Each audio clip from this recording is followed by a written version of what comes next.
حسن صاحب، جس طرح سے عادل صاحب نے کہا کہ تمام سیاسی جماعتوں کو الیکشن کمیشن پر تحفظات ہیں، لیکن تمام جو سیاستدان ہیں، سیاسی جماعتیں ہیں، ان کو عوام کے سامنے منشور رکھنے کی بجائے جس طرح سے الزام تراشی کی جا رہی ہے، آپ کو نہیں لگتا کہ انہیں اپنی کارکردگی عوام کو بتانی چاہیے، اس پر فوکس کرنا چاہیے؟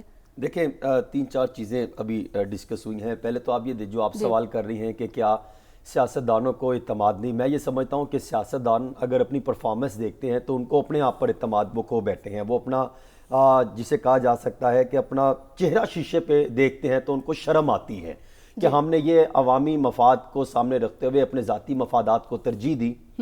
اور پھر ہم بات کرتے ہیں کہ ان سیاستدانوں سے کہ وہ جو ہے وہ میرٹ اور شفافیت اور فری اینڈ فیئر الیکشن کی باتیں کریں گے. کوئی نہ کوئی ہر وقت کسی نہ کسی کے سر پر چڑھ کر کسی نہ کسی کی جو ہے وہ سپورٹ کے ساتھ ہی اقتدار میں آیا ہے. ابھی بات ہو رہی تھی کہ جو انتخابی حلقوں کے حوالے سے دیکھیے، جو مصطفیٰ کمال صاحب ہیں وہ اپنی جگہ درست ہیں، کیونکہ آپ کو یاد ہوگا کہ جب بیورو آف سینسس کی جانب سے پنجاب کی آبادی 53 سے کم کر کے 49 پر لے آئے تھے، تو مجھے یاد ہے تو جولائی میں پھر دوبارہ اگست میں ایک نئی فہرست شائع کی گئی تھی. جب اعتراضات تحفظات صاحب نے آئے تو پھر معلوم ہوا کہ نہیں، 49 سے پھر بڑھ کر 53 پر چلی گئی. آج تک یہ نہیں سمجھ سکے کہ کون سی درست تھی اور کون سی غلط تھی. اور پھر جس طریقے سے سندھ میں حلقہ بندیاں کی گئی ہیں، اگر دیکھا جائے تو سانگر بالکل وہاں سے ایک نیشنل اسمبلی کی سیٹ کم ہوئی، جہاں پر مہاجرین کا بڑا سٹرونگ مہاجر آبادی کا ووٹ تھا.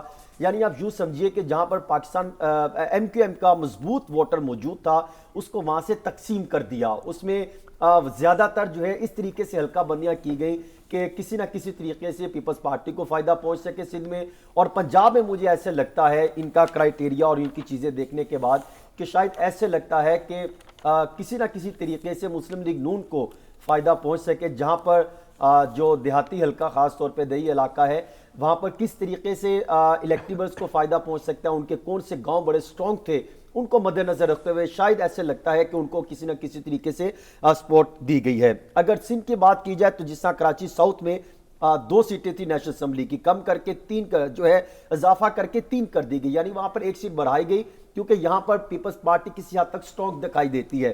جبکہ کراچی ویسٹ میں جو 5 سیٹیں تھیں وہ کم کر کے 3 کر دی گئی. اس پر ان کے تحفظات بنتے ہیں کہ جہاں پر ایم کیو ایم کی پوزیشن سٹرونگ تھی، کس طریقے سے ان کو کم کیا گیا. یہی وجہ ہے کہ وہ بلدیاتی انتخابات کا سہارا لیتے ہیں، اس کی بار بار اگزامپل دیتے ہیں. ملیر کے قومی اسمبلی کے اب 3 ہیں، کورنگی کے 3 ہیں، کراچی ایسٹ اور کراچی ساؤتھ کے 4 حلقے کیے گئے ہیں. اسی طرح جو کمیاری کے 2 ہیں، کراچی ویسٹ کے 3، جس طرح میں نے بتایا کہ کراچی سینٹرل کے بھی قومی اسمبلی کے 4 حلقے کر دیے گئے ہیں. اور یوں اگر دیکھا جائے تو یہ وہ جو ہے ایم کیو ایم جو جہاں پر اپنے مہاجرین کو بڑا ان کا سمجھتی تھی کہ وہاں سے ہمیں ووٹ ملے گا، وہ ایسا لگتا ہے کہ شاید ان کی وہاں پر پوزیشن کم ہوئی ہے، جس کو دیکھتے ہوئے انہوں نے آج اعتراضات اٹھائے ہیں. اسی طرح پنجاب کی اگر بات کی جائے تو پنجاب میں بھی کئی جگہوں پر جو ہے، جس طرح مظفر گڑھ کی اگر بات کی جائے تو وہاں پہ قومی اسمبلی کے جو حلقے تھے وہ 6 سے کم کر کے 4 کر دیے گئے ہیں. اور ڈیرہ غازی خان میں 4 تھی، وہاں پہ 1 سیٹ ختم کر دی گئی، یعنی 3 کر دیے گئے. اور مری اور راولپنڈی مری اور جو راولپنڈی تھا اس کو ضم کر دیا گیا. اسی طرح گجرانوالا کے حلقے 6 تھے، وہ کم کر کے 5 کر دیے گئے.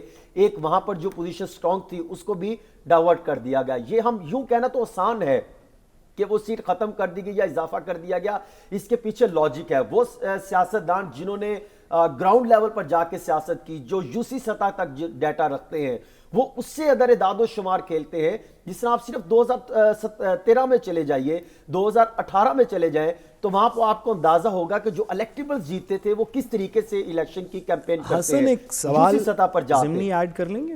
بالکل، ذرا میں یہ بات ختم کر لوں ساتھ صاحب. یہ 2-4 چیزیں تھی میں کہ یہ عوام کے سامنے ہونی چاہیے. اور پھر دوسری جو بات کی جا رہی ہے الیکشن کمیشن آف پاکستان کی، دیکھیں بلدیاتی انتخابات سندھ میں ہوئے تو کس نے اعتراضات ان پر نہیں اٹھائے؟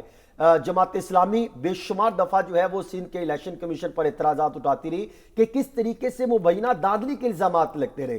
ایم کیو ایم وہ اس نے بائیکاٹ کیا، وہ نہیں آئی. اور پھر ہم نے دیکھا پاکستان پیپلز پارٹی نے کس طریقے سے الیکشن کو اپنے جو ہے وہ استعمال کے لیے کس طریقے سے وہاں پر انہوں نے پوزیشن بنائی. اس چیز کو کوئی نظر انداز نہیں کر سکتا، ریکارڈ میں موجود ہے تمام چیزیں.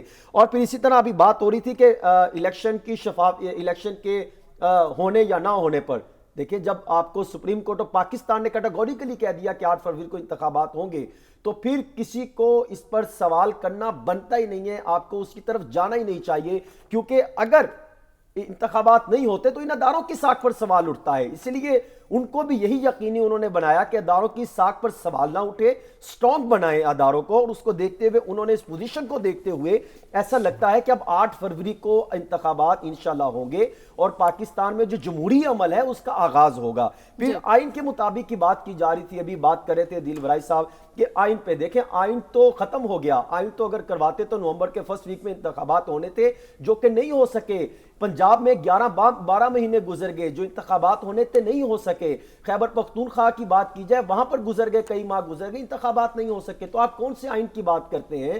آئین کی بات تو کرتے کرتے کئی جو میچور سیاستدان ہیں وہ آواز اٹھاتے رہے لیکن کسی نے ان کی بات سنی تک نہیں، اور آج جو ہے اگر آئین کے مطابق چلے تو پھر تو آئین کی خلاف ورزی ہو گئی۔ خود جو ہے یہ کئی فیصلوں میں یہ چیز سامنے آئی ہے کہ آئین کے مطابق تو انتخابات نہیں ہو سکے، لیکن اب کیونکہ election commission of Pakistan, supreme court of Pakistan 8 فروری کی تاریخ دے چکا ہے، اس پر ہمیں جو ہے وہ اعتماد کرنا چاہیے، اور ان حلقہ بندیوں پر جو تحفظات سامنے آ رہے ہیں اس پر الیکشن کمیشن آف پاکستان کو اپنی وضاحت دینی چاہیے، اور ٹھوس جو ہے وہ وجوہات کو دیکھتے ہوئے ان کے مسائل سن کر عوام کے سامنے رکھنا چاہیے۔ ورنہ کیا ہوگا، جب بھی انتخابات ہوں گے وہ شفافیت پر سوالات اٹھیں گے، میرٹ پر سوالات اٹھیں گے، کس طریقے سے جو ہے وہ بندر بانٹ کی گئی۔ خاص طور پہ سندھ کا معاملہ ہمیشہ سے متنازع رہا ہے، کراچی کا معاملہ ہمیشہ سے متنازع رہا ہے، تو اس معاملے کو اگر کنٹرول نہیں کر سکتا الیکشن کمیشن آف پاکستان تو پھر پنجاب سے بھی یہی آوازیں سننے کو مل سکتی ہیں۔ ٹھیک ہے، بالکل۔